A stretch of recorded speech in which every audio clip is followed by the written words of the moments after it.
welcome back to Haywire Homestead. Today's video is a collaboration that I'm excited about. It is with Angela at Practical Modern Homestead, and she has invited us to do a video on what goals, did we meet our goals for our homestead in 2018. And along with that, we are supposed to challenge 3 people to join the collaboration. And the 3 channels that I have chosen are Gabes Homestead Journey, which is my son, Diana at Justus Acres, and Kiri Hyatt. So those are the 3 channels. I challenge you guys to also do a video on, did you meet your goals in 2018?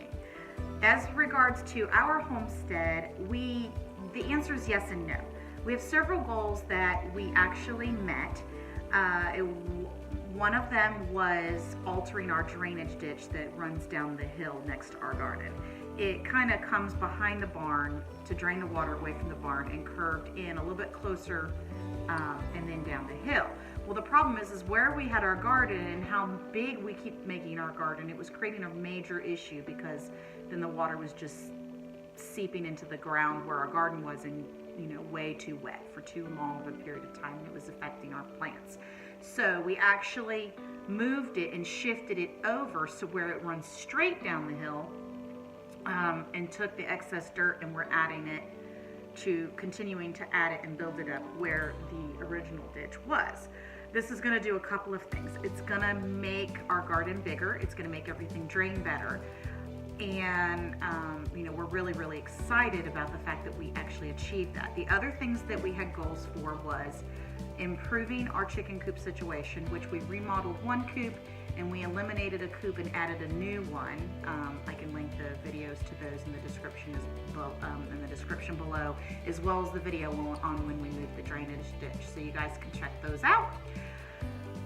We also expanded our chicken business. A goal was to have a consistent customer base for our eggs. And we were very fortunate to find a customer who sells the eggs, who has a booth at a farmer's market and loves selling our eggs and is developing a good customer base there. So last year he was actually selling 10 dozen a week.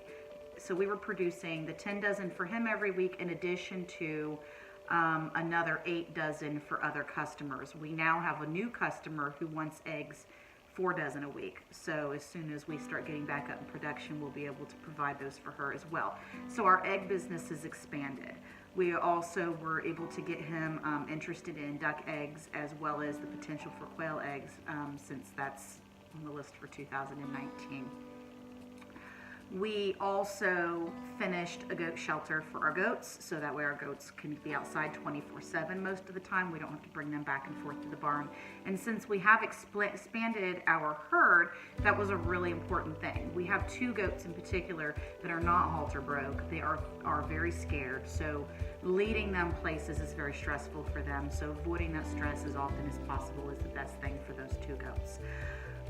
We, and those are some of our big goals that we had. We are actually getting our permaculture garden going. That was another goal. So we actually found a source of wood chips from the local township, and it is all the tree trimmings from whenever they pick up any fallen trees that fall on the roads, then when they trim back close to the power lines, all of those are chipped up and composted in a huge pile at the township garage. And we are actually able to go there and get them for absolutely free. So it's just a matter of us picking them up. So we did get 2 loads this year, added those to the garden, and we're really excited. Along with the leaves off of our trees when they fell in the fall, we added those as well. So we're really excited to see how that does for our garden this year. In regards to goals that we did not meet this year, while we did expand our goat herd, we had losses. We also had an illness in our chicken flock. So those, toward the end of this, the loss of 2 does, which are money producing does, was a big hit for us. So we wound up, instead of being able to utilize the does that were born here, we actually had to go out and purchase more. So that set us back with our goat herd and our goals for having the goats produce babies that we can sell for income. We did not do very well in regards to how much I was planning on producing, my goal for producing this year. because we had a very unusual year weather-wise. We had a ton of rain. We were very hot in May. We were cold in June, and then the rain, and then we got horribly hot all over again. So it kept yo-yoing.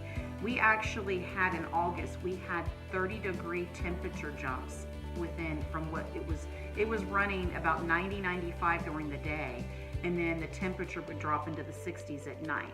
And that big drop can affect the cellular structure of your plants. So we really, I started, I think it was about 50 tomato plants, and we got, and I'm not kidding, enough for salads. We didn't even get enough to process and preserve for ourselves. I actually wound up getting tomatoes from my mother, and then I found a contact from a local lady who grows hers in a high tunnel, pesticide free.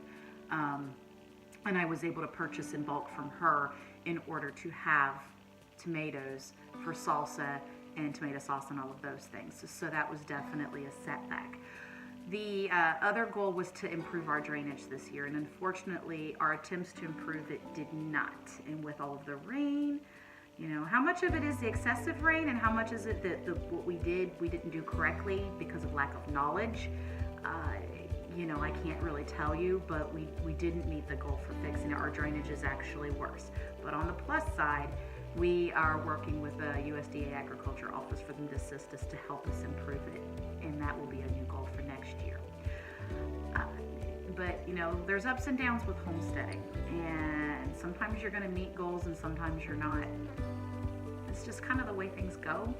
And the nice thing about it, and I was just talking with someone about it the other day, about our garden, the excessive rain, and hoping that, you know, my garlic that I planted this year doesn't rot, and that I can get onions in the early spring. But with as wet as it is now, there's no way I could even remotely try it. I said, you know, our garden was a flop this year, but there's always next year.